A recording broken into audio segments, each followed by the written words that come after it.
What's going on, people? We are Tottenham TV here. Apologies for our lateness, but we are getting things sorted to make things a very good user experience for you guys, or viewer experience, should I say. But we are here, and we do have some news to talk about. Sim, how are you doing today?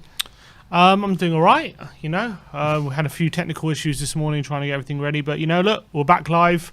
We're going to talk about everything Harry Kane as per usual. The saga never stops, apparently, until it does on the 31st. We'll see what happens. But some interesting developments happening over the past few hours, 24 hours, I would say, since last night. And yeah, let's get into it, I guess. All right. And before we get into it, I just want to welcome Tommy Talks Ball. Big up, Tommy, and welcome to Gold. Finally, welcome to Gold, Tommy. I cannot wait to get your opinions on air, and I really do hope you call in today. But let's start off with Man City bidding £125 million for Harry Kane, and Tottenham will not engage. And apparently now Levy has blocked all calls from Sheikh Mansour, all calls from the Man City hierarchy. And it looks as though, at this moment in time, Harry Kane is staying. Well, if they're going to keep putting in offers like that... Derisory bids, we call them. Absolutely. That's a horrendous bid. We said it yesterday. I'm on Levy's side fully. Then, first of all, it's not only is 125 million not enough, it's 100 million plus 25 million in add-ons. Nowhere near enough from what we want to do this summer. And at this stage, 12 days left now, or 13 days left till the end of the window. City are running out of time, aren't they? City are running out of time to get this deal over the line. Spurs need to get their targets, and they need to know that they're definitely getting the money if they're going to push forward this window. So, for me, it looks less and less likely that this deal is going to get done. Tottenham are prepared to hold firm. They're not budging, and I think that's absolutely right. They shouldn't budge. It's definitely on Man City to pay out the money. Why should we take a cut fee for one of Europe's best striker? There's no reason to. He's got 3 years left on his deal. So look, it's on City. Pay the money, or we're not moving. He's not going anywhere. And we know Kane, if he stays, I think he'll be fine. As much as he wants to go, and I understand he wants to go. There's nothing to be done unless City stump up the cash. I don't get City's stance on this. Are they serious or are they not serious? Because they don't act like they're serious about this. No. They don't act like it. They know they're coming up against Daniel Levy. They know they're bidding for the top striker in Europe, or one of the top 2 strikers in Europe for sure. And they just keep putting in stupid bid after stupid bid after stupid bid. Jack Grealish, they came out and met the release clause straight away. And with Harry Kane, they're just literally not even going up in bids, hardly. They're hardly even since we've first started to now, there's been hardly any movement whatsoever. No, nothing. It's just been horrendous offers. You know what I mean? So they need to sort themselves out, Man City, if they really want to get this deal over the line. I think they're trying to get Kane to force a move. I think that's clear. They're trying to get. They've gotten in his in. They're like, look, we can't go to 150. So you got to try and get some wiggle room from Levy. And Levy ain't budging. Levy's like, I don't care what you do, Kane. Unless City stump up 150 million, you ain't going anywhere. And that's the reality. Kane has to realise that. And I think with him coming back to training, I don't know if he's going to be in the squad on Thursday. It sounds like he's still going to be left out. But as soon as he's in the first squad again, I think that'll be an indication of where this deal was at. Well, let me go through the kind of talking points from the Telegraph report last night. So I brought you that one already, that's saying Man City have made a 125 million bid for Harry Kane, but Daniel Levy is refusing to sell and no longer accepting calls from Manchester City. And then it went on to say that City sources have indicated the club is expected to make one final push to sign Kane before the end of the transfer window. Kane's intention is not to make one last effort to go, but rather to want the full situation to be explained. Then it goes on to say, despite being named in the original 25-man squad for the Europa Conference League, Kane is due not to travel due to his fitness, apparently. Kane was not at the Tottenham Hotspur Stadium for the City game, and after being told he did not need to be with the squad, Kane fully accepts the fan reaction, but also hopes that the fans will understand his position after all the successful years of service where he came through the academy and the way he has conducted himself over the years. Where do you stand on that statement there? I think the fans fully accept, not fully accept, but and there's just been breaking news from Charlie Eccleshare. I understand that Kane is not part of the Tottenham group travelling to Portugal, but the hope is he will be fit for Sunday. Okay. That's what Charlie Eccleshare is saying. So maybe Kane, I guess they're still waiting to see, because I think as part of the article it says Kane is waiting for a breakthrough. I know it wasn't part of the article, it was part of the Sun article saying that Kane is waiting for a breakthrough before the weekend in the deal. So maybe that's why he's not in the squad for this one. We'll be very, very positive if he's in the squad for Sunday. That'll be great. In terms of what you were just asking, do I think it's going to tarnish his legacy? Well, I think is Steven Gerrard's legacy at Liverpool tarnished because he put in a transfer request to move to Chelsea? No. Was Wayne Rooney's at Manchester Was Wayne United? Rooney's legacy tarnished because he put in a transfer the request? The difference is with those players, though, Wayne Rooney and Steven Gerrard ended up staying for many, many years after Correct. That. But will Harry Kane stay for many, many years after this? That's the future. You can't decide that now. So that's what the future holds. We have to wait and see. So that means we can't even tell if this is going to tarnish his reputation until a year or 2 years down the line. If he does end up leaving next summer, would this have tarnished his reputation?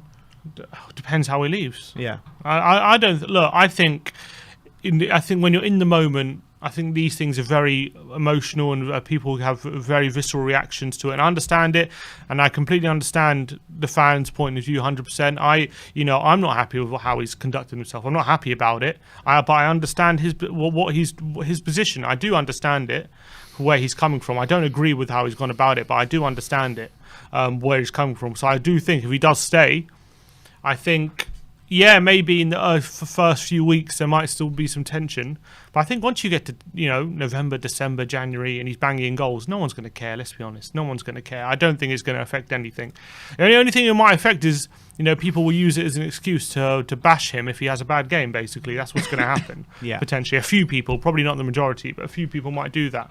I don't think in the long term, but as much as people say, I'm never going to look at him the same and all that kind of stuff, he scores a win against Arsenal. I don't think anyone's going to care. You know what I mean? No, they won't. So that's the thing. If he does go on to leave, regardless of how he leaves next summer, if he goes on to leave next summer and then goes and has an amazing career with Man City, breaking all the records, scoring many goals, scoring goals against us, would he still be considered a Tottenham legend when it's all said and done?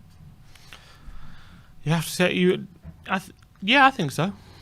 Yeah, you can't not call him a Tottenham legend. Is Sheringham a Tottenham legend? He left to join Man United. You know what I mean? Is Robbie Keane a Tottenham legend? He forced his way out to Liverpool. I think you have to say Kane is a legend. Harry Kane is on a pedestal way higher than those two. Right. In terms of being a Tottenham legend. So there you go. So that answers your question, surely. He has to be considered Tottenham legend for me. I think for what he's done with this club, how amazing he has been. He's been beyond our wildest dreams how good he's been for us and loyal for a long time. And I know it's wavered in the past few weeks, but I don't think that tarnishes everything that he's done. And people, as I say, people say he's gone the wrong way about it and all this kind of stuff. And but Modric tried to force a move. It didn't happen for him. He even missed the first few games of the season. Harry Redknapp said his mind's not right. He missed first few games of the season. Once the season starts, he's back in the team. Everything's forgotten. That's what happened. And he left a year later. You know what I mean? The thing is with those players you spoke about, Robbie Keane, yes, he forced his way out, but still had his best years of his career at Tottenham. Teddy Sheringham, I do think that in terms of being a Tottenham legend, he went down a pedestal when he did go to Manchester United, and he had, the best moments of his career at Man United, not at Tottenham. So I don't think Teddy Sheringham is as much of a Tottenham legend now as he was when he was at the club, obviously. If you're asking me, is he going to be as much of a legend if he moves to City as if he would have been if he stays with Tottenham's whole career? Obviously not. Well, obviously not. That's clear. He'd be the most loved player of all time. If he's nearly there now, he was. But if he stayed at Tottenham's whole career, obviously he's going to be loved forever, and he'll go down as like in history as probably the best Tottenham's best ever player. I would say if he stayed at Tottenham for his whole career. If he leaves Tottenham now and goes to Man City for the rest of his career, right, he could be revered as Man City's best player of all time. Potentially, depends how well he does there. Yeah, but if he does, like, if he carries on the way he's going at Tottenham and he replicates that at Manchester City, he could beat probably Aguero's goal tally. He can probably literally be Man City's best player ever. He still has time on his side, I think. That's what I'm saying. Now, yeah. That's what I'm saying. I mean, yeah, I mean he could, but is it possible to be Tottenham's best player ever and Man City's best player ever and be a legend at both clubs? Why not?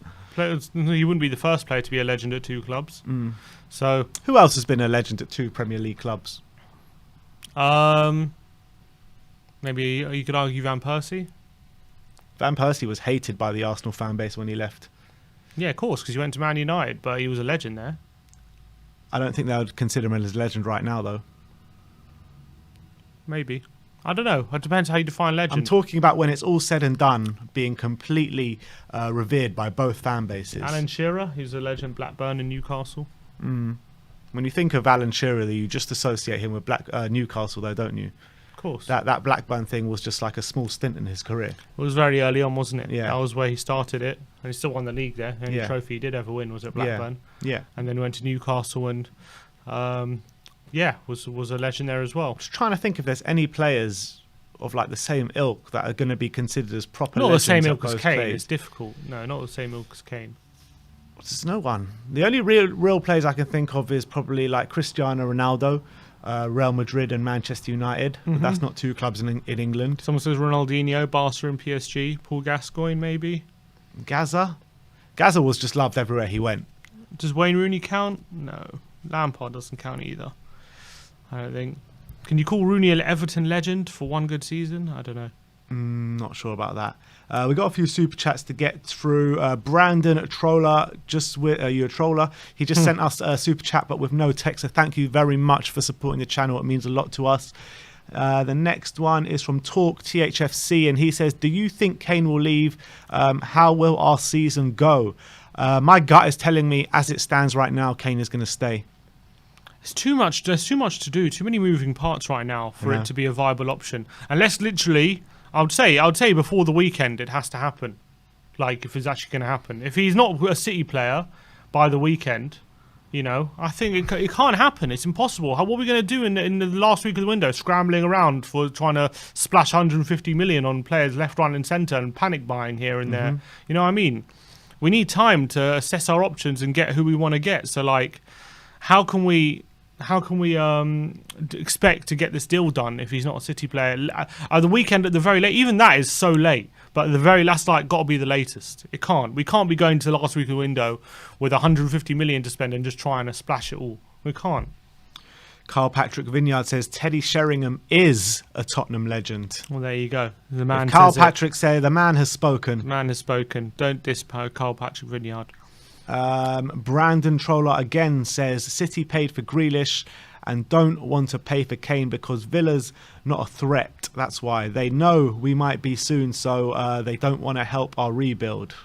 They'll take Kane. What do you mean? They'll completely take our best player. So if they saw sort of threat, they'll definitely want to do that. Not it's we're more of a threat if we keep Kane than if we get the money, I think. Yeah, but there's also, is there not a case to say that if we do get the money, there's a potential if we do spend the money in the right way, we can be better off afterwards? Yeah, but that's hypothetical. We know we're a threat if we keep Kane. Everything else, if we get money and spend it right, yeah, we could be a threat. But that's hypothetical. We don't know that for sure. That's up in the air. It could go either way, as I'm saying. So the only sure way of making sure Tottenham, the only sure way of keeping it in the balance. First, we're not a threat to City, but anyway, the only sure way of kind of making sure we're weaker is getting rid of Kane, signing Kane, and then them being so great because if we get the money, fine, but they're getting Kane. Yeah, they're getting Kane, right? They're getting the best striker in Europe. That's like done. They're getting him. Everything we do is hypothetical, so there's nothing to say that there's nothing positive about them getting Kane. But if we get a lot of money in, we can spend money on other places in the squad. Like we had Kane last year. We had the best version of Harry Kane ever, and we were still nowhere near Man City. Yep, but we got a new manager now. Yeah, and it's different. And hopefully it'll be we'll be approaching games in a different way, and we can get the best out of what we have now. So, and they would have Kane, and they would have the best striker in the league. So I don't think they're thinking about us as a threat at all. Dr. Pillowcase says, could Man City bottle the league with no striker? I think there's a good chance of that, to be honest, this season.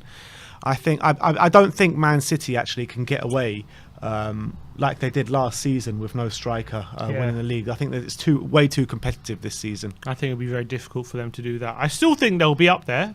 I think top 4 wouldn't be an issue, or even top 3.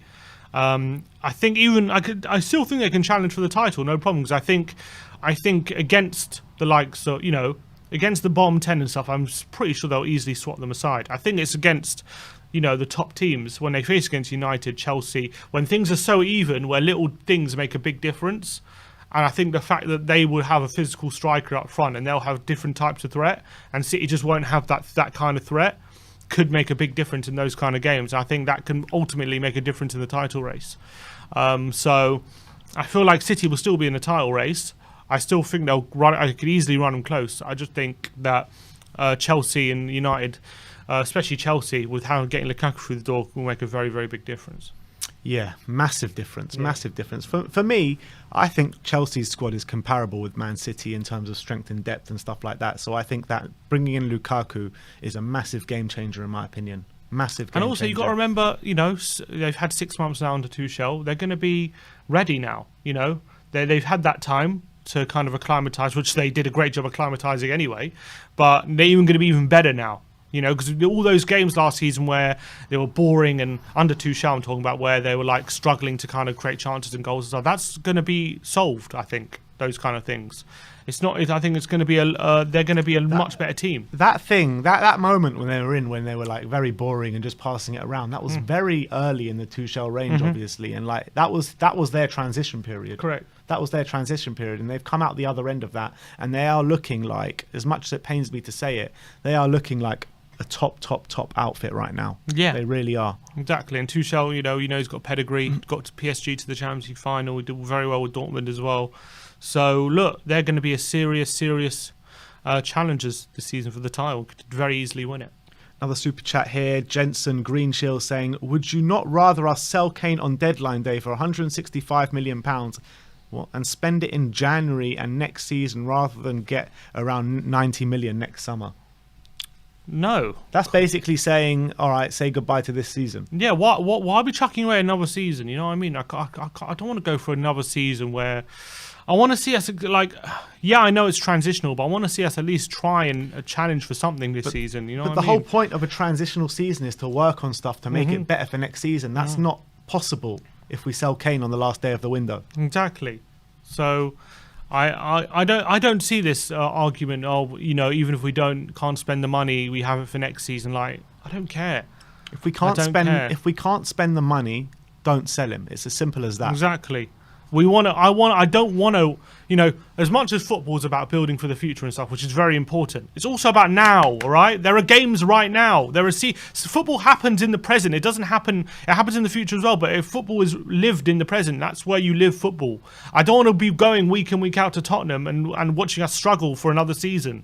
I want to see us be competitive for a season. We've had enough of that. We've had enough. We've had 2 years of it. You want to have another year of it? Because in the future, maybe we might spend some money. Is that what you want? No, thank you. I don't want that. I don't want us to see spending money in January. I want us to see either you get the money now and you spend it now, or we're keeping Kane for another season. I'm sick of this attitude like, oh, we'll spend the money in the future, like, because if we get the money, if we can't spend it now, it's still worth it. It's like, how much do you value money? Money is not that important in the grand scheme. Spurs will make money, all right? We're going to have events this coming up. We've got AJ fight. We've got events coming up. We're gonna start making money again. Lady Gaga, NFL, all this shit. Exactly. Shit. We're going to start making money again. We're not desperate for this extra 50 million. I don't think we are. I'm sorry.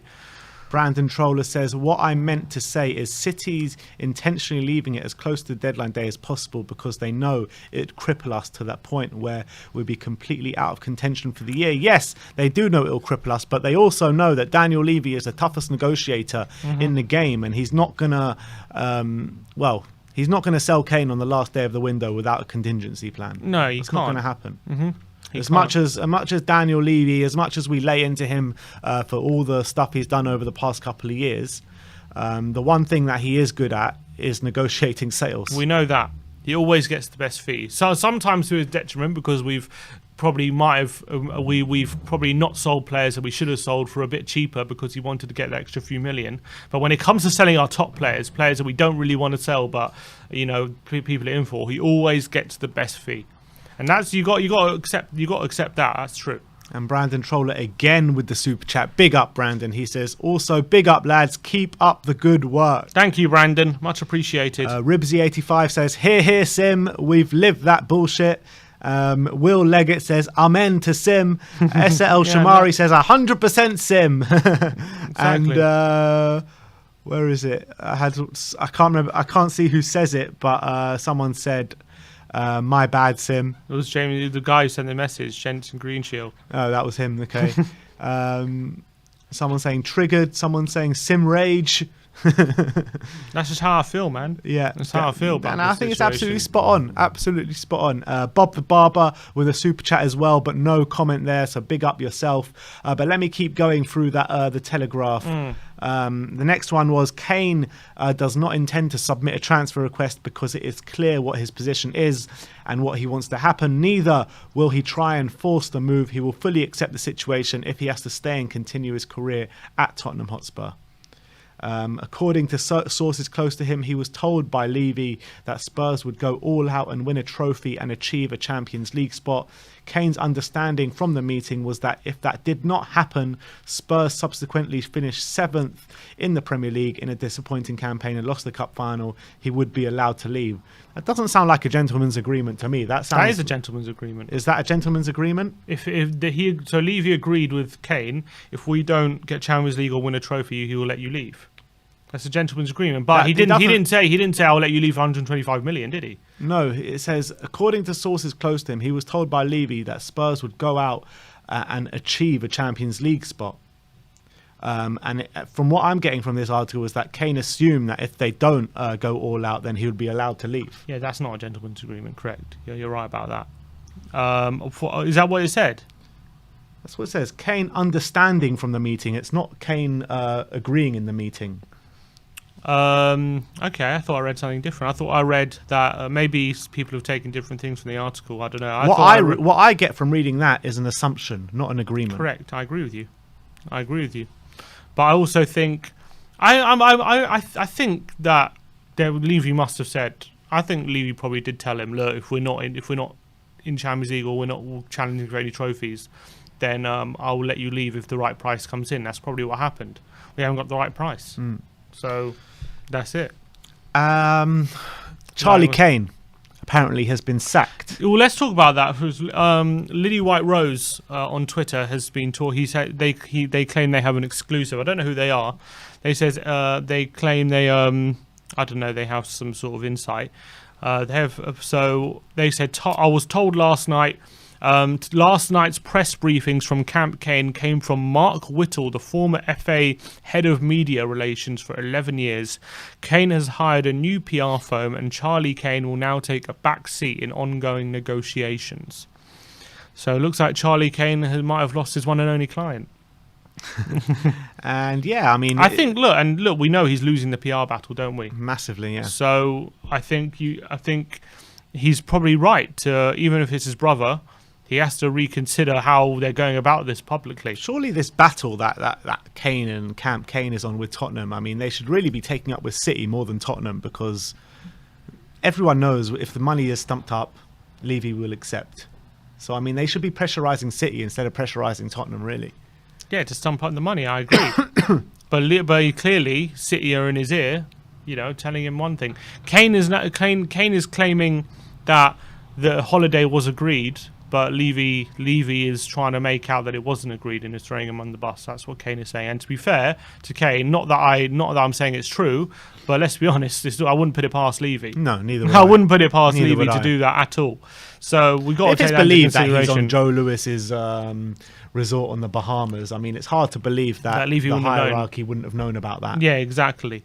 And you know, they would have allowed him to go there and stuff like that. So, like, I think there might look. I'm not saying I don't know how any insight or anything, but there might be more to this story than I think there's definitely more to this story than we're being led to believe. But you know, it's impossible to know, isn't it? It's Without really specifics. impossible to Kane know. doesn't want to go into specifics, so we don't know specifics. All we know is he didn't turn up to training. The club are claiming they expected him to. He said he was expected back on Friday. Like, we don't know the truth. Obviously, Tottenham fans, they're fans of Tottenham. Yeah, Spurs fans are fans of Tottenham, so they're going to believe what the club are putting out, aren't they? They're not going to. We're not fans of Harry Kane, so we're going to believe what the club are saying. You know what I mean? We're not Harry Kane FC. We're Tottenham FC. So if Tottenham say something, Kane says something, we're going to believe what Tottenham says. That's why Kane is getting the flag. Doesn't mean that what Kane says isn't true, though. I think most Tottenham fans are naturally going to believe what the club say. So that's the facts at the moment. Yeah, and the club are just coming out. They're not saying anything. Absolutely. Well, yeah, we're just nothing. hearing it from sources who we know are well connected with the club. Yeah. So let's get through some more super chats now. Essa El Shamari saying, "Good morning, lads. Do you think Adama is a good signing, and if so, why?"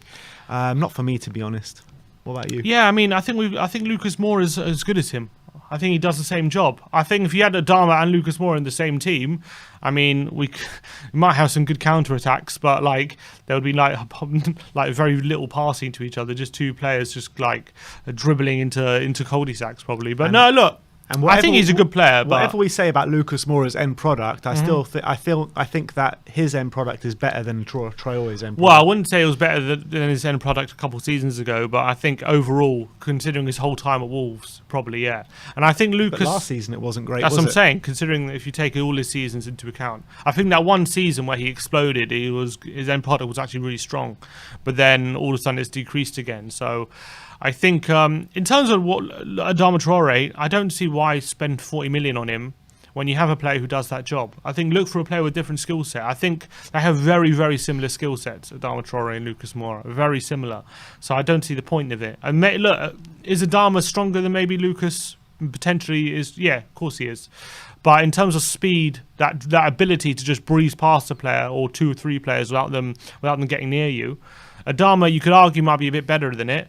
But I feel like Lucas gets into more dangerous areas with it anyway. So I don't see the point in signing Adama Traore for that amount of money. Unless you if you telling me we can get a very good deal for him, we can get 10 million for it, or to sign him for 15 million or something, then maybe that's something I'd look into. But I wouldn't sign him for 40 million. I think that'd be ludicrous. I don't think that'll be a smart thing. Yeah, I would agree. I mean, I liked Adama on that one season, but apart from that, I've never really been that impressed. I'm saying if we got if he was available for cheap and Nuno knows him and stuff like that, I wouldn't be so against it. But if you're telling me, Wolves it's going to cost us 40 million from Wolves, then no. Well, why? There's no reason for it. I don't think. You know what I mean? I just don't think it's worth it. Let's move on to some more super chats. Peter Thordarson says, "Would you accept fifth this season and no trophy but progression and more positive outlook?" What does it mean when would you take it? I hate that question. I don't know about take it. I think that would show progress. If it shows progress, then it will showing progress. That's good. Yeah. We know it's going to be a transitional season. We know top four is very unlikely. I predicted outside the top four anyway, so I can't finish fifth and sit here and start spitting my dummy out of the pram after we finish outside top four and finishing fifth. You know what I mean? I wouldn't accept it now. I mean, because I think I'd really want a trophy this season. But if at the end of the season we finish fifth and we've had we've showed progress and signs of life, then yeah, I think you would have to say that Nuno's done all right for his first year. You say, context always matters, right? Yeah, definitely. And if we're playing good football throughout the whole season and you see a clear progression pass and we're not that far out of the top four, I think that would be a good season, to be honest. Yeah, it would be. I think it would be, compared to how we came into the season. So I don't think that would be. I don't think that would be terrible. But if you offered that to me now, if you only one headphone here. Oh, if you offered that to me now, I wouldn't take it. I wouldn't take that. I'm not going to say yes to fifth and no trophy now, but at the end of the season, it's probably acceptable. Yeah. Bob the Barber with a super chat saying, so if Kane stays, how does he fit in the Nuno system? We've seen how the boy performs in it now. The boys perform in it now. Will Kane be able to thrive? I mean, come on, man. It's one game. You can't say, "Oh, we've seen how Spurs play with the Nuno system. And this is how we're always going to play." It's not this is so Harry simple. Kane we're talking about. He'll thrive in any system. Correct, and he might not be as good as pressing and stuff like that as the likes of Son and Bergwijn and Lucas, but he's good at what he's good at, and what he's good at is banging in goals, getting assists, bringing other players into play. Look, playing Kane up front on his own would be brilliant in this Nuno system, I think, and especially you got to think of we're not going to be playing. Look, yes, we just saw how we played against City, but that's Man City. We're not going to play against like that every game. We're really not.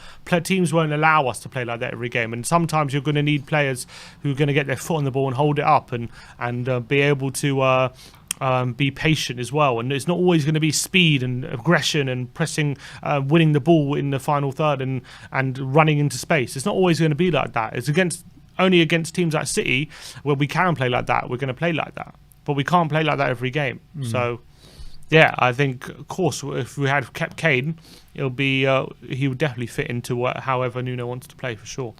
All right, I got a new member. I hate Marmite. So welcome to the family. Welcome to Silver. Really good to have you. Let's start bringing on some guests. I mean, we need another. Well, do you want to talk? Oh, well, I was going to talk about the thing with Harry Winks today.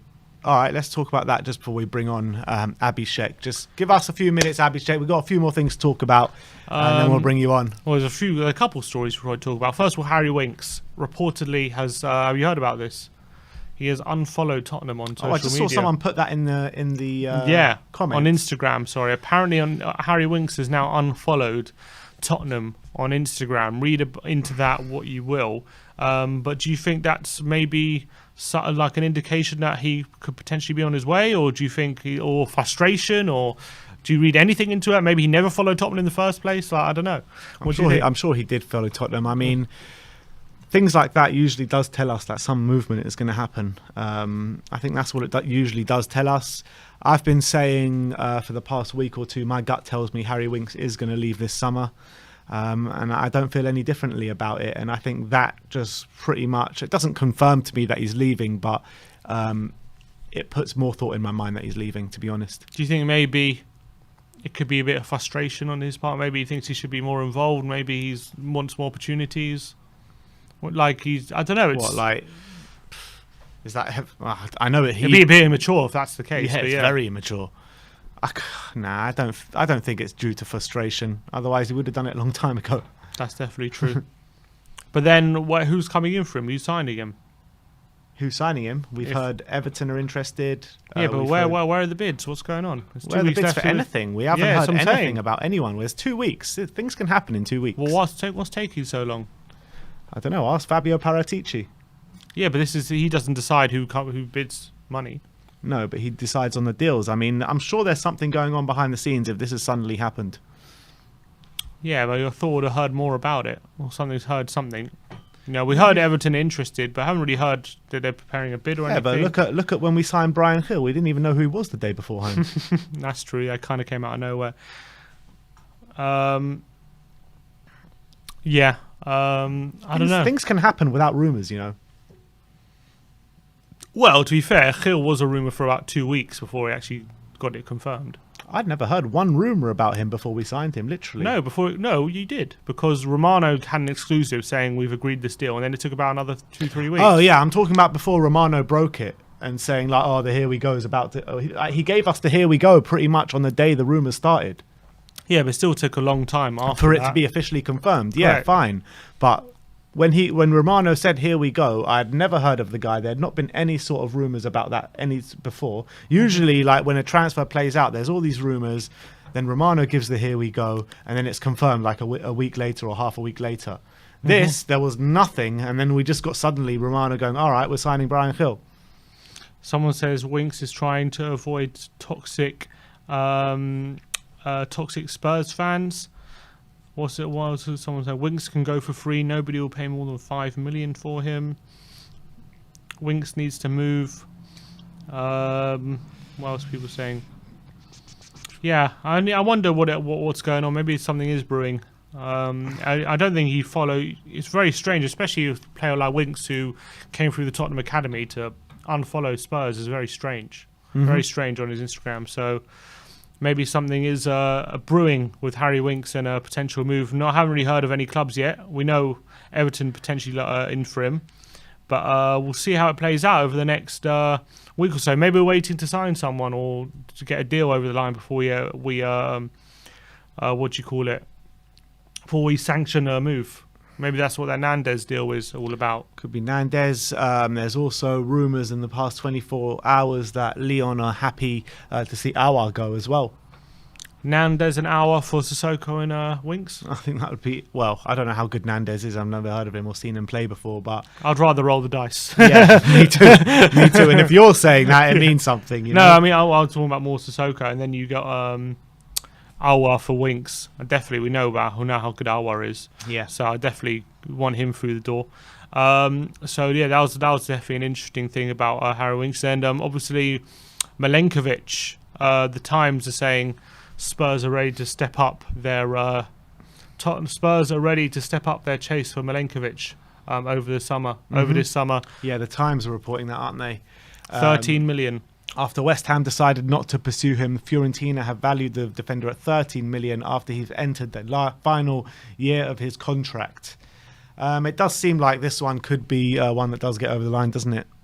Yeah, and I think with that price, as I've said before, it should be a no-brainer for Tottenham. And I heard all these links to Zumo hearing yesterday.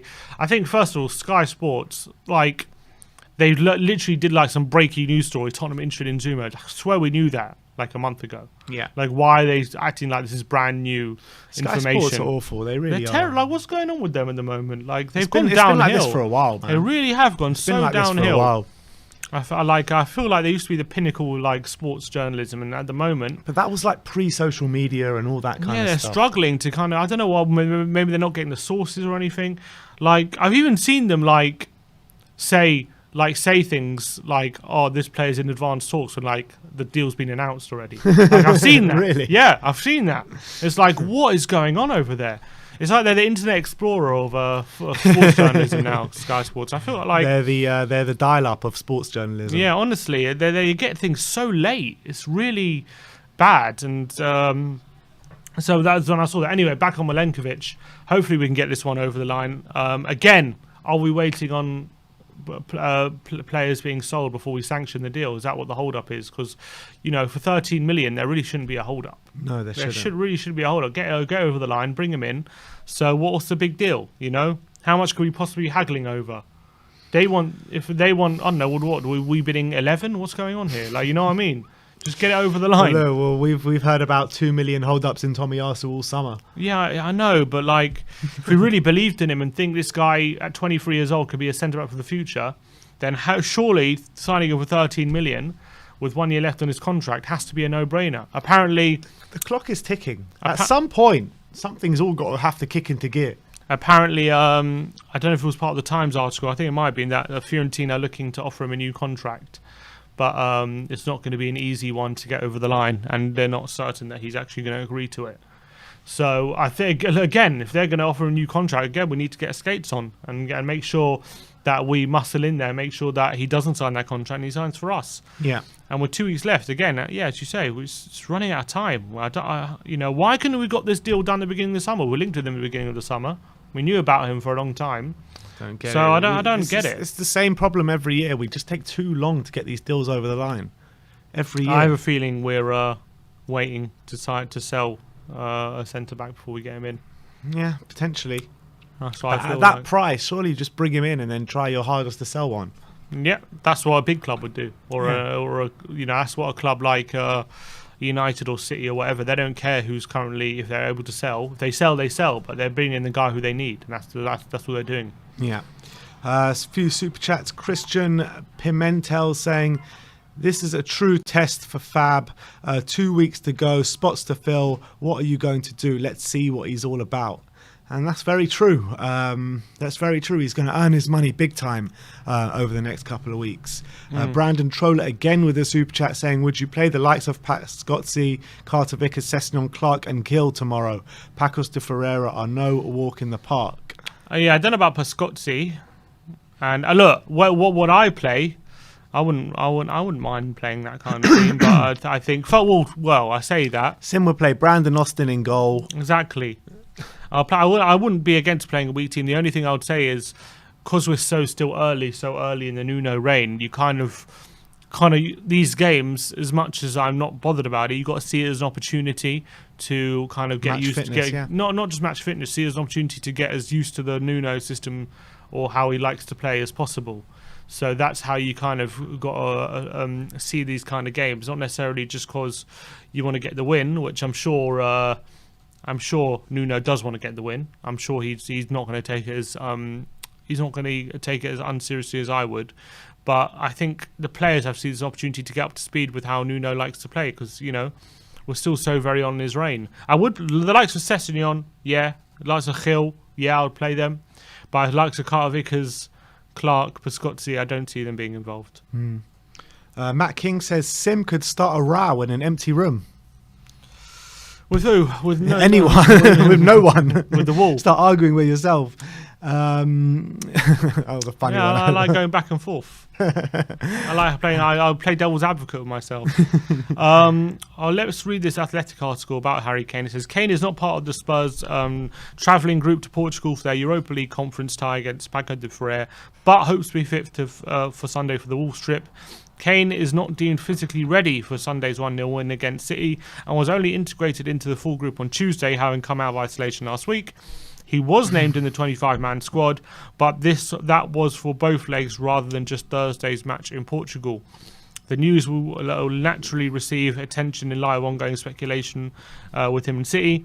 Kane arrived late for pre-season training and has not played since his involvement at the Euros. Kane reached the final. And what I find interesting about that is he's been put in the squad when he's not deemed physically ready, but Ndombele hasn't. Yeah. When he's not deemed physically ready. Don't get it. And we know that Kane wants to leave. Ndombele also might want to leave, but I don't know. It's interesting. Why previous Kane, there with Ndombele though? Why put Kane in when he wants to leave and he's not physically ready, but not Ndombele? I don't get it with Ndombele. And also that confirms Ndombele is not available for the second leg as well. With Ndombele, I mean, there's previous there. There's been 4 managers to come in pretty much since he's come to Spurs. Pochettino, Jose, Mason, and now Nuno. Each one of those 4 managers had issues with Tanguy Ndombele. Each one of them had issues with Tanguy Ndombele. No one's ever had an issue with Harry Kane before. So I don't know. There's something going on with Tanguy behind the scenes. They were saying when Jose was the manager as well, he was saying something interesting that people don't get Tanguy straight away. He was saying that, and he was saying that because of the nature of how he is, you need to really understand him and really maybe even spend time with him to really understand him. And maybe just Nuno hasn't got that far with him yet. Maybe they're still in the infancy of that relationship, and I hope they can develop it. I don't, because it was like this at the beginning with Jose as well, and then Jose did get him on side. Yeah, he was also leaving him out and stuff like that. And Alistair Gold was talking about it today, saying that he finds the Ndombele situation even more frustrating than the Kane situation. Me too. I do as well. Yeah, completely. I think we've known the situation with Harry Kane for a while. We know, for the past 2 years, when push comes to shove, if we're not doing that well, he said it years ago. He said it 5 years ago. If this club is not going in the right direction, he will look to leave. That's what he said, pretty much. Not in those exact words. Tanguy Ndombele came in 2 years ago. He's been at us for 2 seasons. Top earner at the club. Highest transfer fee paid. And we just can't seem to get a consistent tune out of him. And we all know what a top player he is. But there's just something missing from there, massively missing from Tanguy Ndombele, and that's what's so frustrating because we know that he can be the best in the business. I think as well, especially with the platform that Højbjerg and Skip could give him in the midfield three, I really believe he could shine massively. So it's even more frustrating that he started the season yet again with all these problems. I thought, I really thought him not going to the Euros, he would use his pre-season to really get up to speed. He would start the season firing, and we could have an Ndombele at the start of the season who's ready to go, basically. Mm-hmm. And it's really frustrating that we've started the season yet again, and again he's lagging behind. Again he's not there, and again he's having problems. It's just like, how many times this is going to happen? How often? Why can't anyone seem to get it right with him at the moment? That's really, it is the most annoying thing about the whole situation with Tanguy, and I hope it gets resolved. I hope him and Nuno can settle whatever difference they have. But at the moment, also being left in the dark, all this cryptic stuff always being said about Tanguy, it's so annoying. At least when Mourinho in that Burnley game, he kind of just said it how it was. Like, Tanguy ain't ready for the Premier League right now, I can't play him. Just say something like Nuno. I'm not blaming him, but I hate all this cryptic stuff always said about Tanguy. You never know the full situation. Yeah. You never know what's really going on, and that's really really annoying. And it's also another thing that we have to sort out, because is he going to be here? Is a bit probably can't even sell him, can we? But I don't know. Would you accept moving him on in a swap deal for some? That's the only way we can get rid of him. I don't think we're getting the money at the moment. It'll be very, very hard to take moving Tanguy on. It'll be so hard to take, but if it is what it is, I mean, if that's the way that Nuno wants to go and the club want to go, then you got to back it, don't you? You just have to. Yeah, you have to just accept it, I guess, which would be very frustrating, but. I guess if he's involved in some sort of swap deal, we can get, I don't know, if we include Tanguy in the Martinez deal, is that something positive? Yeah, definitely. I think if we can get a top class player like Lautaro Martinez through the door, then yeah, I would love that to happen. If Tanguy Ndombele is going to carry on being a bad egg, then we're going to have to ship him out at some point soon, aren't we? Yeah, and clearly there has to be something. I can't envisage, a lot of people last year with the whole Ndombele and Mourinho thing were on, a lot of people on Ndombele's side saying, Mourinho is too much of a taskmaster, he doesn't give him a chance, all this kind of stuff. But when all the managers are doing it, you have to start looking at Ndombele. You have to. It's just natural. It can't be all the managers' faults why this is always happening. So there has to be some point where the buck stops with him, and must be getting very close there, if not there already. How weird was it when Mason came in and he didn't play Ndombele? Because Ndombele was in a good moment then, wasn't he? He was. He was playing all right. He was week in, week out. He was playing football for Tottenham. Yeah. And Mason came in, just never played again. Yeah. And Mason's supposed to be the one to get everyone on side. You know what I mean? So he started playing Winks and stuff instead of Ndombele. So is that telling about where Ndombele is? It must be telling. It must be. And also one other story is from L'Equipe about Moussa Sissoko. It says, Moussa Sissoko is yet to play a minute under Nuno. Reports this morning that Tottenham, that Sissoko is receiving interest from Middle Eastern clubs. Several teams from Qatar, United Emirates and Dubai, and notably Dubai side Al Nassr, have inquired about Sissoko's availability. However, moving to the Middle East is not currently part of Sissoko's plans, and making a stay in London, possibly, say the Sports Daily, regardless of strong competition for places. So, is that frustrating for you that Sissoko could be himself could be the kind of stumbling block to him getting a move? Yeah, it is frustrating, but obviously you can't force someone to go live in Saudi Arabia or Middle East if they don't want to go. Mm-hmm. It's just is what it is at the end of the day. I mean, I'm surprised that we can't find anyone in Europe to take him. Yeah, it sounds like he wants to stay in London, so I'll give him to Watford for a cheap fee or something. But I guess Watford aren't going to... give him to Fulham, give him to Arsenal. I mean, he'd probably get in Arsenal's team right now. He can go to Arsenal. Isn't he? Didn't he say he was an Arsenal fan back in the day? I don't know, maybe. Which is probably why maybe it's because that's why he skies all the shots subconsciously. But look, give him to Arsenal for free. Just get him off the wage bill. Seriously. But the thing is, I'm just frustrated that I know that if we don't get him out the door, it's going to affect how we do business. That's the truth, because he's on such big wages.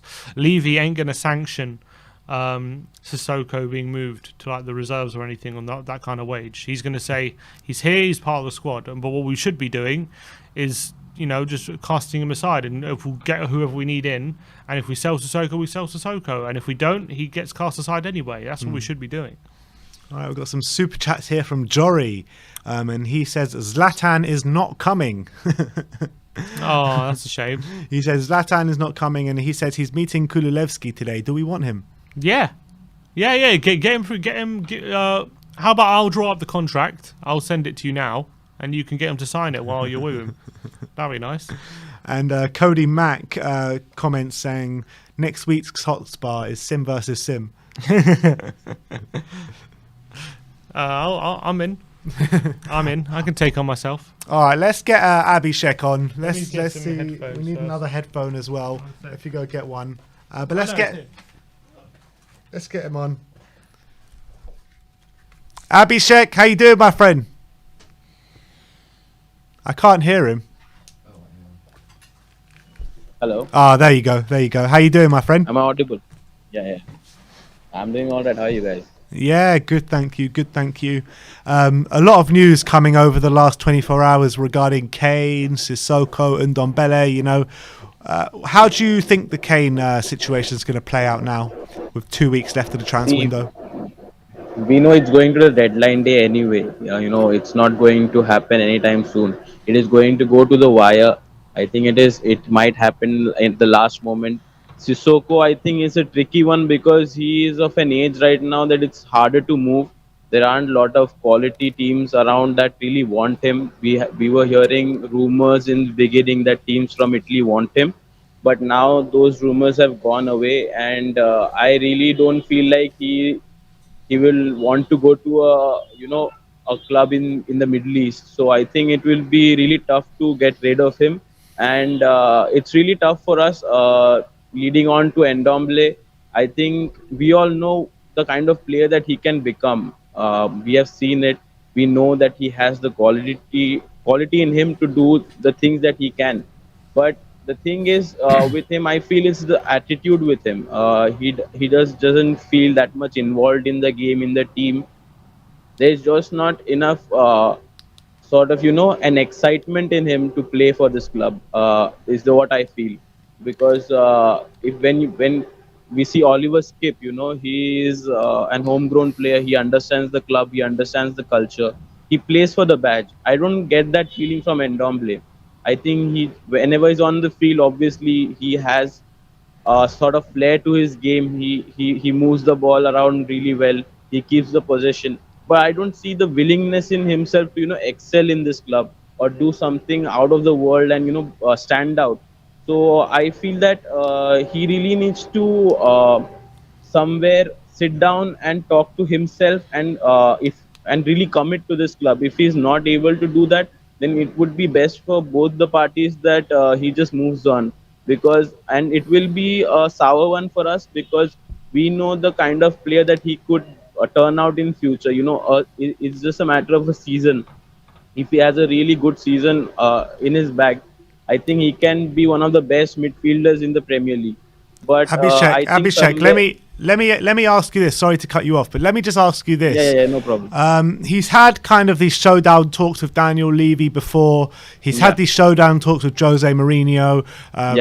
Pochettino had issues with him. Mason never played him. Now he's got issues with Nuno. I mean, is it worth just cutting our losses now in terms of maybe a year down the line we might even have to take less of a fee than now? Or do you just kind of give him the trust and try and get that player out of him? I mean, it depends. Like we don't have that luxury to give that much time to him anymore because we are on a journey ourselves, and we cannot accommodate that kind of player. We cannot carry players in a game. We need players on the field that will give 100% of their effort in every game. So carrying an Ndombele against a Burnley and an Aston Villa is okay, but against the big top sides, you need to give your 110%. which I don't really feel like he gives in the games, because you can see it from his, the way, how Man United fans go after Martial, because of his demeanor, Yeah. how Arsenal fans go after Ozil because of his demeanor, the way he acts, his body language. You get the same kind of vibe from Ndombele. uh, the whole thing is that if I were Daniel Levy, I would look to a swap deal for Awar from Leon. I think that could still be on the cards. I think that is a deal that could happen. Awar is more, a more attacking and a more progressive player than Ndombele, which is exactly what we need. He can get box to box. He can keep the possession. He is a more attacking version of Ndombele. A more aggressive and a more progressive kind of Ndombele. Obviously, he doesn't have the kind of dribbling skills that Ndombele possesses, because that the skills that Ndombele has, that is a natural sort of a skill, because that is, from the way he moves, you can see that it's not really, he hasn't trained. It's natural to him. It's like second nature to him. So I think that we should cut our losses. I think that is the same for Harry Winks as well, as you were talking, because I think we don't even need to replace Winks as much, because I think Oliver Skip is a perfect replacement for Skip. I don't feel like if Skip leaves, we need to replace him as much, because the kind of formation that Nuno plays, I don't think we need Harry Winks will never fit into that system, because Harry Winks cannot be held accountable defensively. He's just the kind of player that will move the ball around, left to right, because going back 3 to 4 years ago, we saw very different Harry Winks, playing against Real Madrid, pinging those balls to the far corner, and Trippier attacking those balls and throwing into the box. But Yeah. we don't see that kind of Harry Winks anymore. We just see a player that comes into the midfield. He has started losing possession of the ball, which wasn't in his game before, because he is not just it could be down to confidence as well. I think he's really low on confidence, which you cannot blame him as much, because he hasn't been given as much trust and as much game time as before. So I feel bad for Harry Winks, because we saw potential in him 3 to 4 years ago, which sadly he hasn't been able to fulfill so far. Yeah. And what do you read into him unfollowing Tottenham on social media? Do you read anything into that? Yeah, I think it's a clear indication that he's moving away, because when a player does so, I mean, we have been football fans for ages now. We know what it means. When someone unfollows the club, it means that they are on the move, and it's not just a lone move; it's a permanent move, because you are completely disassociating yourself with the club, because no PR, because Harry Winks might have a PR team, I assume, so they 100% would not allow him to unfollow Spurs unless there is a move on the cards. So I feel that they 100% Harry Winks. There is something going on in the background, which we will surely get to know soon enough. Okay. All right, Abhishek, absolutely brilliant call. Thank you so much for calling in, and we'll see you next time. Thank you, Nice guys. one, Abhishek. Yeah, Up the Good to see Spurs, you, come mate. on. thanks. Up the Spurs. All right. We got a super chat here from Brandon Troller saying Zlatan versus Sim would be a pretty entertaining fight, almost as good as Levy versus Money. Almost as good as Levy versus Fancy Money. yourself against Zlatan? Oh, easy. Does Zlatan fancy himself against me? Definitely not. Come on. Zlatan, yeah, right. Alex THFC says nonsense. Harry Winks is a good player, just lost confidence. I'm gonna stay quiet for this one. Sim, you can take this one. I agree. I think he is a good player with just lost confidence, but doesn't mean we have to keep him. How long can you kind of like stand by him and wait for him to get this confidence back? That's the thing. That's right. That's why I think we should be prepared to sell him. I agree. All right, let's get Bob Spur on. Come on, talking about fights. Bob Spur, you fancy yourself against Sim? No chance. No chance. Nah, I saw his rant earlier, mate. A bit of beef on that. It was, but I can understand it. Yeah, no problem. Harry Kane, is it getting a bit too late to sell him now? I'm going to quote Cody Mack. He sent a tweet out, and I said to him, because I'm on his side now. What Cody's saying, we shouldn't be selling him to Man City under any cost now. Man City, self-entitlement makes me sick. They walk around like bullies as if they're doing us a favour, taking Kane off us, giving us 100 mil, mate. It doesn't work. But what he says is, I've told him I'm going to quote him. You do not sell Kane to a Premier League club if you have an ounce of ambition. I do not give two shits what Harry or Charlie Kane want. Go abroad, or if no one wants to pay your worth from abroad, then shut the F up and play. Manchester City can piss off. And I think that sums it up. It sums it up. You cough up. Even if you cough up, Man City should not be getting away with it.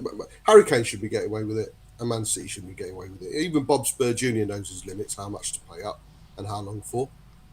He's acting like a kid, and apparently he's not travelling to Portugal as well. Sod him. I've always said Kane will stay. It's all auto predictive text now. I've said it so many times.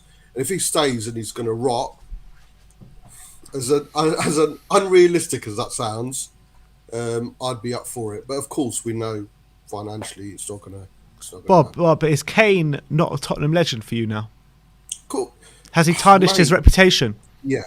I mean, when it first happened, when he didn't turn up for training, I totally could separate the fact that he's a Tottenham legend, he's our best player, but his actions were a bit shitty. I could separate it, and I condone him for that. But the longer it's going on, Ben, we can't sit here and say we see him in the same light as we did literally four weeks ago. We can't say that. We bleed Spurs. And if one of our own doesn't bleed the same way, of course we're going to look at him in a different light. He has. And if he stays, and I hope he does, even now, I hope he does, because I'll talk about a rebuild in a bit. It's less of a rebuild if he stays. But one thing he always had was Spurs fans would always look at him and say, you know what, no matter what he'll do, he's Spurs through and through, and he'll always give us his 100%. That's questionable now. Yeah, but Bob, you say he's tarnished his reputation for you. I'm guessing clearly not irreparably, because you still want him to stay. But if he does stay, and he stays, let's say he stays for the rest of his career, is anyone going to look back at this period and think? Of course not. Anything? Fans are fickle, aren't they, Sim? If he starts banging in the goals, mate, it'll all be forgotten. But just like until next summer.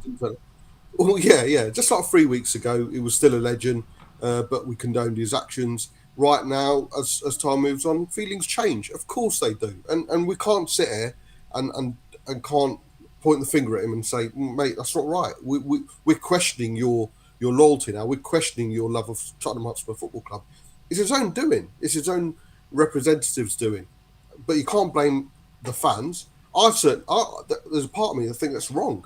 The fact that fans are saying he's Judas, putting him alongside the likes of Sol Campbell, totally wrong, out of order. But you stand back and look at the fact. The fact we're going for a rebuild is something we're going to have to accept. I can understand your point of view, Tim, but I'm pissed off about the fact that we're having to accept it. It's because it's the owners' constant lack of ambition. The fact we never pushed on when we could is the reason why we're having to accept rebuild after rebuild after rebuild every 2 years, I think, Ben, you said. So I'm pissed off about the fact that we're having to accept again, sit back and, no, there's another rebuild, we've got a new manager. It's constant, and we're having to do that constantly because we've never gone that extra step. And that's down to Levy and Wait, Bob, would you say from that aspect, we were part of the ENIC out protest, you were part of that, you've had enough of this chairman, right? You've had enough of this. So can you blame Kane for also feeling that? If he also loves the club as much as we do? No, mate, of course not. It's the whole way he's going about it. I said that right from the off. I do not blame Kane for going. I do not blame Kane wanting to go. I question the fact that he wants to challenge at Man City. That's no fucking challenge. I questioned the way he's going about it, the whole toys out the pram. I have no qualms about him going, because if he goes, it's down to Levy. If he goes in the last minute of the window and we do sell him for 160 million quid and we've got no players to come in, that's down to Levy and the owners. So no, there's no issue with Kane wanting to leave or wanting to progress, but show a bit of maturity about it, show a bit of professionalism, show a bit of love about it, because he's hindering the club right now. As much as it was great against Man City, as much as we're behind Nuno. We're behind Nuno. We're 100% behind Nuno. We've got the face of Tottenham Hotspur in Sonny right now. There's better ways of going about it, and what he's doing is absolutely wrong, man. Bob, can I ask you? What would you say he should be doing then, Harry Kane? If you want to leave, come to Spurs and sort it out. What if he wants to leave so bad? I think Simon Jordan said it perfectly. If you want to leave a club, you don't go on holiday. Simple. If you want to leave a club and you want to negotiate a way out, and you're so adamant you want to leave a club and you love the club at the same time, you don't go on holiday. Come to Spurs, sit down, be a man, get your reps in. Yes, it might have happened before, but then you make it definitive. I'm going to leave. This is how much are you willing to accept? Who's to say that the Man City advisors, representatives and Harry Kane's representative aren't talking, and Man City are advising Kane in a slight kind of way, saying, look, mate, don't turn up, force a move. If you really want to go, hand in a transfer request, make it clear, and then we'll move on. But I'm on Cody's side now. The way Pep, Man City fans, Man City as a club are going about it, mate, I wouldn't sell them to Man City. They're being bullies. They're being bullies, and just because they've got a bit of money, it stinks, man. Bob, let me ask you this. Do you feel that Kane, the club didn't know about Kane coming back late from his holiday? Yeah. Because he was on Joe Lewis's resort in the Bahamas. Are you telling me that they didn't know about that? Because for me, they must have known about it. If they didn't, it's a shit show, isn't it? Why not clarify it? This is the Daniel Levy PR machine. I can't believe a word the guy says. Yeah, can you put it past Levy for painting Kane as the villain when if Kane is saying that he agreed an extended holiday with Levy, and then once he took it, Levy's using that against him. Could you put and obviously the club are saying that's not true. We expected him back in training on this day, and he didn't turn up. We've not heard from the club, have we, mate? We haven't. But do you put it past? Do you put it past Levy and the club to be doing that kind of thing? No, of course not. I'm not painting Levy as a hero or the good guy in all this. I'm not outright painting Kane's stance as a bad thing. I question his actions. I'm totally against his action. I think he's being a bit of a twat. But all we asked for, and the first day, I think I came on air, the first day, and people have said, no, I can understand. We needed clarity from day one. If Kane had it all arranged from day one, social media was alight literally within seconds. As soon as Sky Sports reported that he was going on strike, it became lit. There was no reason why that very statement, couldn't come out on the Monday. There is no difference of that statement coming out on the Monday or coming out on the Thursday or Friday, whenever it did come in. All we needed was clarity, and it could have prevented all this shit show. So I stand by the fact that some form of clarity from either the club or Harry Kane should have come out on that Monday. It could have been so much easier, guys. It could have prevented so much of this shit show. And if we knew that Monday that Harry Kane has asked to leave, then yeah, fair enough. Then the onus would have suddenly been on Man City's court. Right, cough up. And if you can't, piss off, as Cody says. And the Irish Hotspur in the comments says, Bob defending Levy. I never thought I'd see the day. No chance. And let me ask you this, Bob. In terms of this question about, because we're 13 days, right, till the end of the window. 13 days, so not long left. No. Even if we get the money today, there wouldn't be a lot of time to spend it, let alone when this deal could potentially go through next week, or if it does go through. At what point do we say it's not even worth getting the money? Or are you of the opinion that even if we get the money on the last day, we could maybe spend it in January or next season? I'm with your. I'm on your side with the guys saying I don't want another rebuild, but the fact we're having to accept we've got no choice, have we, mate? We have to accept it's a rebuild, and it's a rebuild after rebuild. Every 2-3 years, it's a rebuild. We don't strike while the rod's hot, and if we get the money, of course we're not going to get the chance to spend it, and it's going to be a case of what do we do? Sit back and see what happens till Jan in the league? We shouldn't be doing that. We're Tottenham Hotspur Football Club, man. We should be up there. The first game of the season, we're fans. We get carried away with it. We're looking at our first performance and we're saying, yeah, top 4, definitely. We are, and that's rightly so. We need to kick on from that performance, not sit there and wonder what could have been, what is, what we can do with this 160 million that we've got in the bank, what we're going to do in Jan. Because whoever comes in Jan, they're going to have time to settle in. So again, in a way, in Jan, we're restarting a rebuild. And you don't get great players in Jan apart from a Lucas or a Van der Vaart. They're very rare, aren't they? So it's all. I personally have got full faith in the squad we've got right now. And if you're telling me the likes of Lloris, Reguilon, Højbjerg, potentially a Skip, a Sonny, a Lucas, doesn't say to me that we haven't got the players to challenge for a top 4, I disagree. We've got great potential as well. So I think we've got enough class players to challenge for that top 4, finish on that top 4. We just need to add to it. And if Harry Kane's part of it, fair dues. If he's not, then he can piss off. I just don't want him to go to Man City. All right, Bob. Absolute great call. Thanks for coming on, and I'm sure we'll see you very soon. Yeah, big up, guys, legends, and come on, you Spurs. Come on, you Spurs. Always big up, you, Bob. Bob. Spur. Come on. A few pieces of news coming out. So I've just seen a piece that Sky Sports Lyle is saying that Nikola Milenkovic is increasingly likely to stay at Fiorentina now. That must mean there's been some sort of breakthroughs in the contract talks. He said Milenkovic is increasingly likely to stay at Fiorentina. Tottenham, West Ham and Wolves have all been in talks with him, but there's still no breakthrough, so he's considering a new contract. Is that Fiorentina saying, look, put out the money, I was going to sign your contract? Or is it genuine that, Spurs breaking down? Who knows?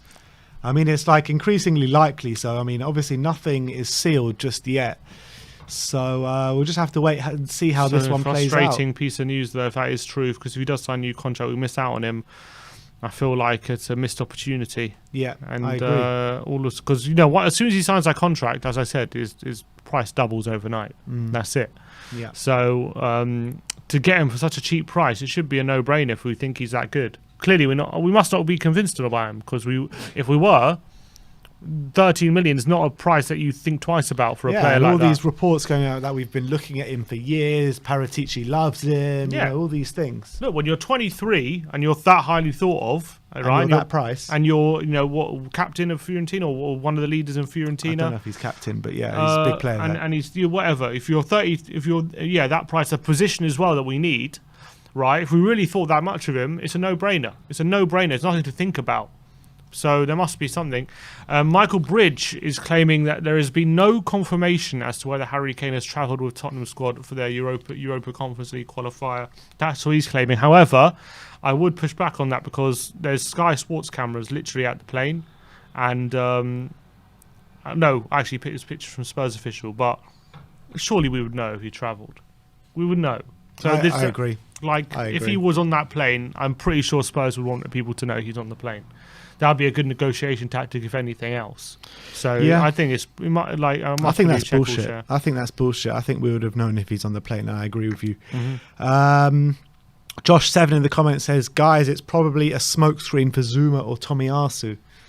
I mean, I think this Tomiyasu deal is dead. If it was going to happen, it would have happened already, in my opinion. Yeah, something's clearly wrong with it.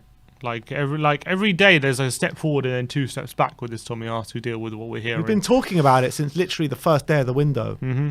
It's gone on for so long. We're not even talking big fees. So we're not even talking about it anymore. No one's spoken about it for ages. So yeah, I don't know what's going on there with Tomiyasu. But we've got another guest waiting here, Philip Brady. Let's get him on. Philip, how you doing, my friend? Hi lads, how are you? Yeah, very good, thanks. How are you? Confused. Aren't we all, Philip? Aren't we all, Philip? What are you most confused about? I suppose Harry Kane. I mean, this gentleman's agreement that's supposed to exist. Is there another part to it we haven't been told about, that we have to sell him to City for whatever offer they put in? I doubt it. Exactly. Exactly. We're hearing only part of what that deal was. I mean, we're supposed to sell to City if they offer us 50 quid for him. Done deal. Exactly. I mean, if City come in, I agree with Bob Spur there. I would hate to see him go to Man City if he's going anywhere. The club that's probably single-handedly going to ruin football over the next couple of years. I mean, they seem to have no regard for financial fair play. They've endless pots of money, and the domination of the Premiership for the next decade is their aim, and they're going to do it. I mean, I was watching a Bayern Munich game last night, and they're going for their 10th Bundesliga in the trot. That will be City in 9 years' time if they get Harry Kane and continue to manipulate the transfer market to buy all these players, you know? Yeah, I completely agree, and it completely will make it probably a one. Well, will Chelsea coming to the fore might not be true, but it will definitely put them as big favourites again if Kane was to move to Man City. I completely agree with that, but the current offer is 100 million plus 25 million in add-ons. I mean, isn't that just a completely derisory offer for someone like Harry Kane? It's an insult. It's an absolute insult. I mean, when you see Jack Grealish going for the same money, and in my opinion, Jack Grealish isn't fit to be Harry Kane's boot boy. Yeah, I completely agree with that, Philip, as well. Yeah, I agree. But what, as in, are you of the opinion that if 150 million is stumped up by City, you would let him go? I would hate to see him go, but I can't see Levy refusing that type of money. Because say he did refuse a genuine offer of 150, what is Harry Kane's attitude going to be for the rest of the season? Is he going to just go through the motions? Is he going to go on strike? Is he going to do a Modric on us? I don't know. I think 150 million, we probably have to let him go. But what happens if they only stump it up right at the end of the window and we don't get a chance to spend the money? Are you prepared to accept that and maybe spend it later? Or that's the worry. We can't go 6 months without buying a striker. I think City will probably realise that if they're going to come in with an offer, they're going to have to do it over the next couple of days. Yeah. Otherwise, it's really going to be a really difficult situation. Like Levy is going to be hung whichever way he goes here. If he sells Harry Kane, he's going to get slaughtered, and if he doesn't, sell him for if he sells him on the 30th of August for 150 million, he's going to get slaughtered because it gives us no time to replace him. And if he sells him for 150 million now, he's still going to get slaughtered for selling Harry Kane. So he can't win. Yeah. And moving on from Harry Kane, in terms of Tanguy Ndombele, what is your gut feeling about him? I mean, would you rather just cut your losses now and get a bit of money in, or maybe a part exchange, or would you still like to bide your time with Tanguy and see if we can get the best out of him? Well, I mean, I heard people saying that Sonny wasn't too good in his first season at Spurs. Yeah. This is Tanguy's third season. Yeah. And he's still not showing any attitude to get stuck in and knuckle down for the side. I mean, how many managers have tried to get through to him, and they don't seem to have been able to do it? I think we're going to have to cut our losses there. And the problem there is I think that's going to be a huge loss. Yeah. Because which team is going to buy a player that obviously has an attitude problem? I mean, are they buying trouble for the dressing room? That's the thing. I think we've got a real problem there. Yeah, what do you think it says that for Thursday Kane is in the squad, but yet he's not travelled because of supposed fitness issues? We know it's a transfer, but Ndombele is not even in the squad for Thursday, and he's not had a Euros. He's not had anything holding him back from being in the squad. Yet someone who wants out like Kane is in the squad, and Ndombele is not even there. Well, I'd say the thinking behind that is Spurs are putting Harry Kane in the squad as a kind of a signal that he's still our player. The fact that Ndombele is not in the squad tells me he's not going to be our player for very much longer. Yeah, I mean, we can't make a squad for the Conference League. There was something wrong. It really is. I completely agree. And last thing, talk about Harry Winks has apparently unfollowed Tottenham on social media today. What would you read into that if that seems to be the case? I'd say an awful lot of Spurs fans unfollowed him long time ago.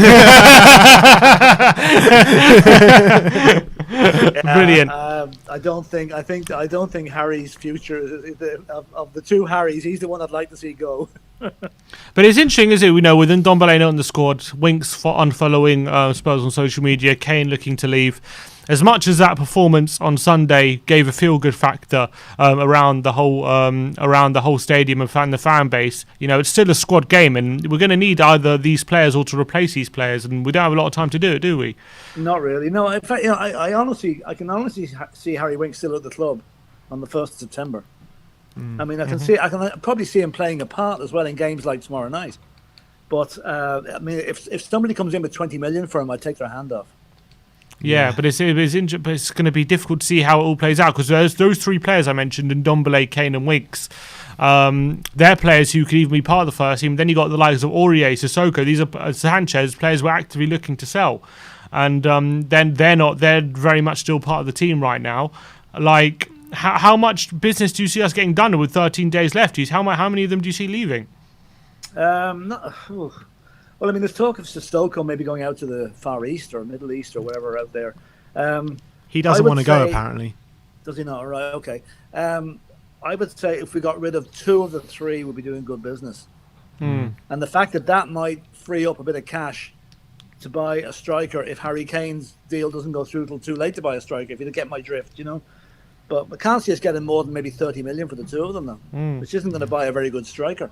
But do you think it's another case, though? Although it was a good start to the season with the win against City, when you look at all these moving parts, all these players unhappy or up for sale, and you see how much work there is to be done, 13 days left, do you see it again as another case of Tottenham leaving things way too late, as usual? Oh, yeah, we have. Yeah, I mean, I think the deals should be done in the first 2 weeks of the transfer window. That's when the deals are going to be rightly priced. The longer it goes on, the more the selling club realises Spurs' desperation, and the price is going to go up for any player that we're looking at. So no, we always leave it too late. I mean, this is nothing new. This has been happening since Levy took over. Yeah, this is in Levy's playbook. It's his playbook. I mean, he's trying to save a couple of... I look at the Grealish situation a couple of years ago. We could have got Grealish for 25 million. Yeah. But that didn't go through because of, I don't know, maybe he wanted to save $1 million or 2 million. Now look what the price Grealish goes for. No, I think until we have new owners in and we have owners that maybe put the club before the profit margin and invest in the club rather than golf clubs and all sorts of stuff, but then we will go places. But Levy he's there too long. He's got to go. Yeah. Yeah, I completely agree. Absolute facts there from Phil. Absolutely great call as Brilliant well. Call, so Philip. Thank you so much for calling in, and I hope to speak to you soon. No problem, lads. See you soon. Good to See see you you, soon. Philip. Up the Spurs. Come on. Ribsy85 says, if Kane came out and said, "Your City, you've got more money than God. If you want me, pay what I'm worth," he'd be showing far more respect to us. Oh, yeah, he's not going to publicly say that, though, is he? Let's be honest. Yeah, and a super chat here from Mintu Lee. Big up Mintu Lee. Says, I don't like the sell him now, spend that money next window. If we want to spend next window, sell him first thing next window then. Agreed. And that is spot on. Agreed. Even if you're getting less money, you still had Kane for a year, and it's worth it. I think it's worth to have. You're pretty much, if you get him for less money next season, you're pretty much like spending 50 million to have Kane for a year. It's probably worth it if you can get a much better position for the club. And Stuart Woodgate says, Ndombele is a rich man's Adel Tarabt. A rich man's Adel Tarabt. Interesting take. Who has more skills, do you reckon? Tough one. I think Ndombele. I think just about Ndombele. Just. But Tarabt was a proper fair player, wasn't he? I did like Tarabt. That first game when he came on against West Ham in that 4-3. Yeah, it was class. I thought literally we had the best player in the world after There that. are games where you look at Tarabt and you think this guy is literally the best player in the league, but there was like 1 in 20, not even 1 in 10. And then when he went to QPR, he smashed out the championship for that one season. Yeah, he got Player of the Year in the championship, but never really done it in and the then Premier League. we never saw him again after that. Apparently he's playing defensive mid at the moment. Oh, for Benfica or someone, yeah. Brandon Troller with the super chat saying, now Vlahovic apparently Atletico bound, even though he was interested in Spurs. If that's true, we should be gutted. We'd be missing out on Haaland 2.0. Well, there was a Damasio update today on Vlahovic. He said that he's agreed personal terms with Atletico, but they haven't responded to the offer yet, Fiorentina. So I don't know. These two deals look to be slipping away again. Milenkovic, Vlahovic, and Martinez. So does the Kane deal, to be honest. True, maybe that's why. So I don't know. It all makes sense, to be honest, when you think about it. Mm. 2 deals that we're supposed to be looking at desperately slipping away, and the Man City deal is also slipping away. So, I mean, we all said it at the time, didn't we? We're not going to be bringing in these players if Kane's staying. That's true. We did say it, and it makes complete sense now. And I think the Milenkovic deal, for me, hangs on Sanchez. I think the Tomiyasu deal hangs on Aurier. And I think the Nandez deal hangs on Sissoko or Winks. That's how it's probably going at the moment. So go into a season, let's say, for argument's sake, we do get rid of Aurier and bring in Tomiyasu, right? Yeah. To go into a season with Tomiyasu and Tanganga as our 2 right-backs, with Doherty as well, but I can't see him getting too much game time with those 3 there. A bit too defensive, isn't it? Yeah, it is. It's very defensive. That's why we play that lopsided system, probably, with Reguilon allowed more freedom on the left-hand side, and then who own Tanganga or Tomiyasu tucking in. That's probably what we're doing. We kind of be a back 3 in possession. That's probably how I'd see us doing that. But I do agree comparing, when you're comparing those options to the options the teams above us have in those positions, they're still bad. Yeah. It's still not as good. Yeah. But you can make it work, I guess. Maybe not to a level where you get top 4, but to a level where you're at least challenging or in the conversation. Yeah. Like, we'd never be able to replicate that back 4 that we had, you know what I mean? With Never. Rose and Walker flying up and down all the time. And that's what we need. That's what we want. we need a right back that can do that kind of job. We haven't had it since Walker, that's the truth. So I don't know. I agree with you. It is too defensive, but that's probably the best we can hope for at this point. Tomiyasu, Doherty and Tanganga. I can't see much else coming out of that. 2 new members. First one, Camaville Ngoma. Welcome to Silver. And Regan Bresnica. Welcome to Gold. So big up and welcome to the We Are Tottenham family. Anything else from you today? I'm just looking at this Alistair Gold article. He's just put one out. Oh, yeah. He says Kane misses out on the second game. So Gold's confirming that Kane's not going, basically. Kane missed out on the second game for Tottenham. What exactly does this mean for the in-captain? Football London understands the 28-year-old has remained back at Hotspur Way and will continue his fitness work as Spurs teammates fly out to Portugal. If he's not fit by the time we play Wolves now... Yeah, I mean, come on. It's ridiculous. Come on. How long could you work on fitness for? I mean, he was isolating, working on fitness for 5 days. This is Harry Kane. This is a guy who keeps in shape even when he's on holiday. You know what I mean? And he shouldn't really have to work on fitness if he's Harry Kane. Kane has been named in the squad, so he'll play second leg if he's still there. Yeah, we'll be part of the Thursday second leg, while keeping Kane out of the firing line right now is perhaps wise for all involved. He was also required to return to high fitness levels he had during the Pochettino years at Tottenham, with Nuno having very similar demands off the pitch. Similar demands off the pitch before and after the Euros. The Kane situation has been a mess.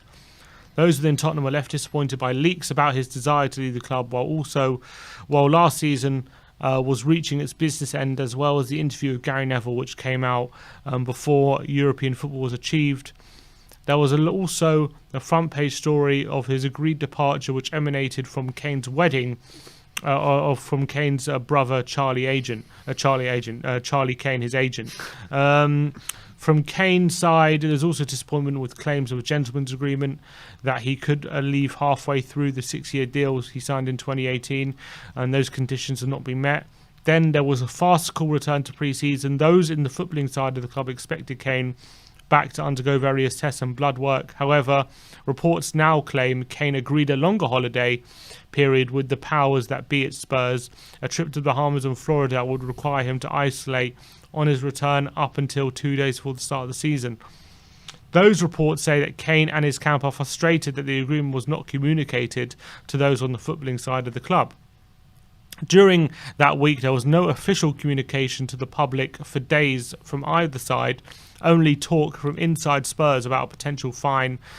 We never knew he did get fined, did he? We don't know. I mean, the word in the press was that he did get fined. No, he was going to get fined. We never heard that he did. Oh, I thought we did hear that he did. No, we never heard he got fined. There was only he's set to be fined, all that kind of talk. He's going to be fined. Okay. We actually never heard he did get fined. I thought on that day it said he's set to be fined, and the next day we heard he was going to be fined. I could be mistaken. Well, there was no confirmation that Kane was fined.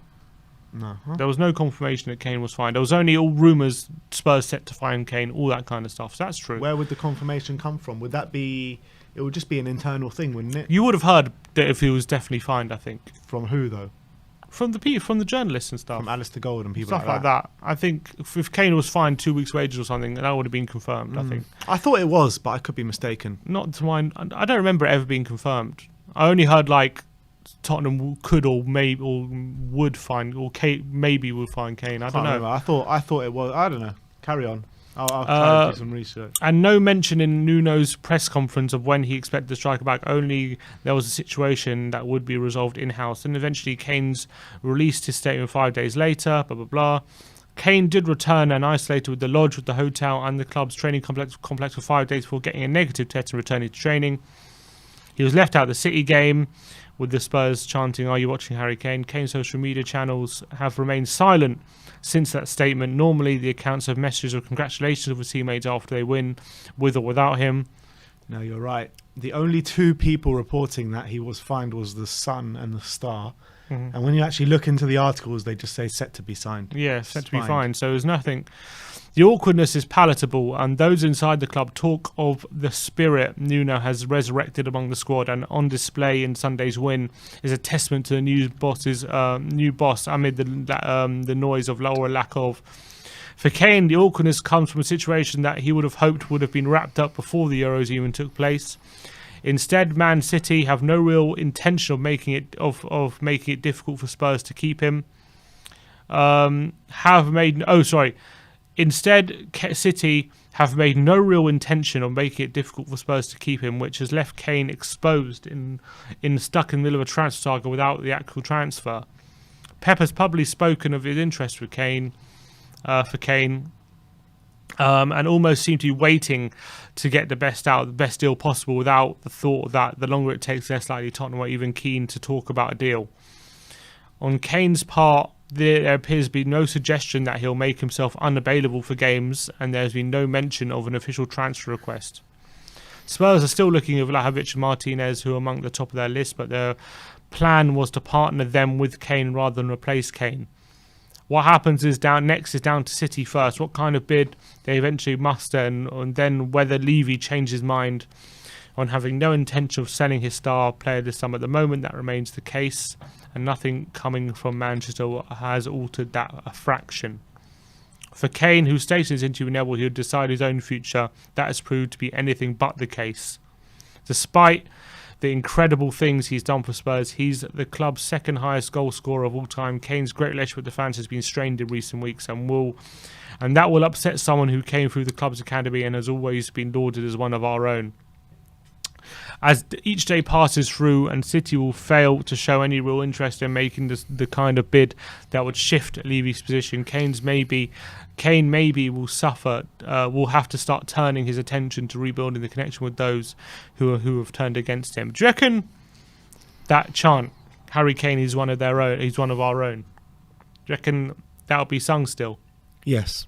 If he carried on banging the goals, it will still be sung 100%. I have no doubt about it. Yeah, even straight away, first game back. If he scores first game back, as soon as he scores, they'll start singing it. I agree. I'd hope so anyway. DiMarzio is also talking about new face-to-face talks between Lautaro's agent and Inter Milan happening today. So it's Wednesday, yeah. They said it was happening on Wednesday. We're just going to have to see how that and the Vlahovic and everything else plays out, because at the moment, it doesn't seem like anyone is close through to coming through the door at the moment. Yeah, absolutely. And I don't know. It's still so up in the air. The uncertainty is very unsettling at the moment, I must say. It looks like ever more likely as day goes by. With each day passes, it's more likely he stays. We know that. So I guess that's something to look at. But at the moment, they could stump up the cash tomorrow and would have to really think about it. So I guess we'll have to wait and see until the weekend if the deal's actually going to go through. We know something's going to. We'll make something a signing on Friday night. I'm sure of that. Something has to give, surely, sooner rather than later. All right. Well, before we go, we got a super chat here from Cheetah saying, "It will be bad business selling Kane next season. He'll be worth so much less than this season." He will worth less, but But we'll have all the goals. Exactly, we'll have him for a season, and he might put us in a better position. You know, if he unlikely, but if he does get us top 4, like, then we're a much more attractive proposition for signings to join, and we'll have more money, and everything's better. So, and I personally think we're more likely to get top 4 with Kane than without him. So, I don't know. You say he'll be worth less money, but I think the money is less important. I agree. But look, that's your good morning or good afternoon, Tottenham, whichever way you want to look at it. Thank you, everyone, for joining us today. It's been a mammoth stream, another nearly a 2-hour stream for you guys today. We'll have the predicted lineup, hopefully a press conference as well, and a Tottenham update coming your way today. And I see a lot of people in the comments talking about our red mics. It's actually not a red mic, it's a black mic. It's just a red add-on for a preamp. So, yeah. This is coming from the guy who used to complain about a Red Thompson sign on the Spurs shirt. Exactly. Any red is unforgivable, no? Exactly. I am the first one. I'm the first one to complain about red. You just ask my girlfriend as well. So I remember we used to Photoshop the Thompson shirt into blue. Exactly. Any pictures of it. Exactly. So there you go. I'm more against red than anyone else, and probably in the chat here. So thank you, everyone, for joining today. We'll see you very soon. Like, subscribe, and comment. And as always, come on, you Spurs.